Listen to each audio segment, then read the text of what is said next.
Hello, fellow Econauts, and welcome back to our show. I'm here with my brother Ben, the Rocketman, and we are talking about heavy rockets today. Hey, Ben, how are you?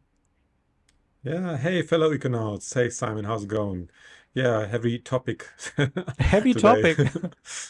Yes, The last time we had super heavy topic, and this time we have a heavy topic. All right. yes. I think we can see a little bit of a silver lining here where we are going with this, I guess.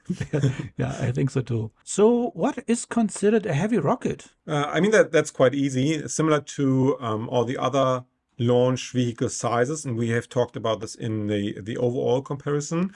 A heavy launch vehicle which is capable to send 20 tons and more to LEO, to low Earth orbit, is considered a heavy rocket. Obviously, up to 50 tons, because then the next category, super heavy, is starting. And what is the purpose of a heavy rocket? Similar to super heavy, it's just the size is a little bit smaller.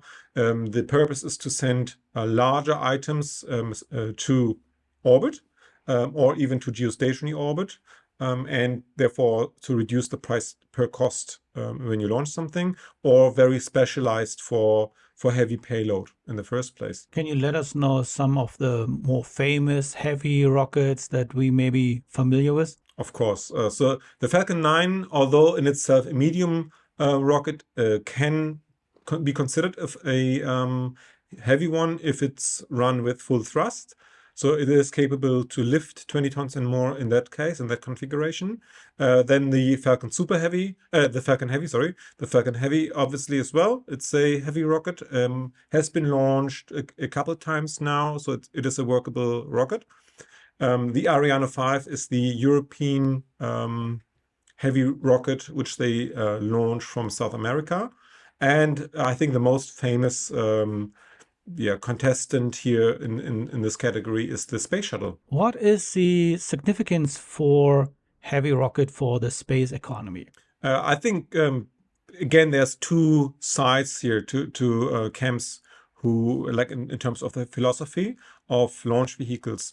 We have talked about this in the other episode as well, and I think it will come up in the next ones again. But just to clarify, there's one side of a design concept where people believe light vehicles are the better choice, because you can sort of snipe your payload into low Earth orbit. Low Earth orbit is sort of the main area of interest for many space economists currently. And then there's the other side where they think, well, it's better to have multiple slots for payload and sending multiple payloads at once. Obviously, this goes then further also in the super heavy, where you can even put more payload into your rocket. But the the heavy rocket is obviously a little less expensive in terms of building up and launching it. I think heavy launch vehicles might become obsolete if the Starship is workable and launching on a regular basis, because then why would you go with a cheaper one if you have already a even cheaper super heavy launch vehicle available? But until then, there will definitely be a niche, and especially for heavy payload, you need heavy launch vehicles. They're not meant to go to other celestial bodies. I agree. Why using heavy rockets if you have a super heavy rocket that has Yeah. like a much larger capacity to send payload into orbit, right? As long as the super heavy, in case of Starship, is cheaper to operate. So imagine you can decide either to send a tanker or a super tanker into the sea, but the super tanker is 100 times more expensive, then you might reconsider. But if the super tanker is overall also less to operate and to maintain, then obviously why would you use the tanker in that analogy? Exactly. And I also think, Yeah. especially if we look at the container ships, and we talked about that in our previous episode as well.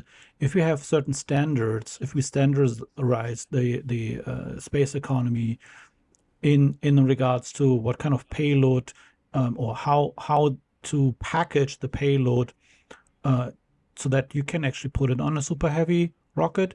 I think we see that already in comparison with container ships, because you can just put anything you want into the container, itself, but put the container because it has like a standardized measurement. Basically, put that on the ship, right? And I can see that Yeah, this is, yeah. of course, it's a little bit different because you have to any space that you waste is like obviously a little bit different to a container ship where you can have like one item in one container and put it on a container ship. I mean, it would not be feasible, but it's less of an issue than putting it in a rocket. But it is the Well, principle stands, right? The principle would be the same. the principle is the same, yeah. Now, and it's used already for CubeSats. So CubeSats are small satellites, and they are standardized. They have a size of 10 by 10 by 10 by 10 centimeter, and they are standardized in terms of when you build one, the outside shape has to have that form factor and also has to be usable with the dispenser. So there's a CubeSat dispenser, and they then are the payload sort of compartment where you put the CubeSat in. And similarly, you could do that for other payload. With Starlink, obviously, because SpaceX has so many Starlink satellites, they have more or less their own standard. So if you would build your new payload in the form factor of a Starlink satellite, you might be able to use the Starlink slots, and then therefore it might be easier for you to go onto a SpaceX rocket, But exactly, so the container on a container ship, they have a form factor, they have certain points where they get attached to, so it's pretty much plug and play. Whatever you do with your volume, right? You pay for the container and for a maximum tonnage, so that your whatever you want to ship over to another country gets shipped. But how you fill your container, that's up to you. You have paid for your volume and your mass. So, and that's the same. That should be the same on a rocket ship as well. Well, that sounds very interesting, and I think that we definitely will see some improvements going forward. If you like this episode, please don't forget to leave a like, subscribe if you haven't already. And hit that notification bell. Exactly, hit that notification bell, and don't forget to leave a comment as well. Yeah, and we also have still other episodes, so check them out. All right. I hope to see you next time. Bye bye. Bye.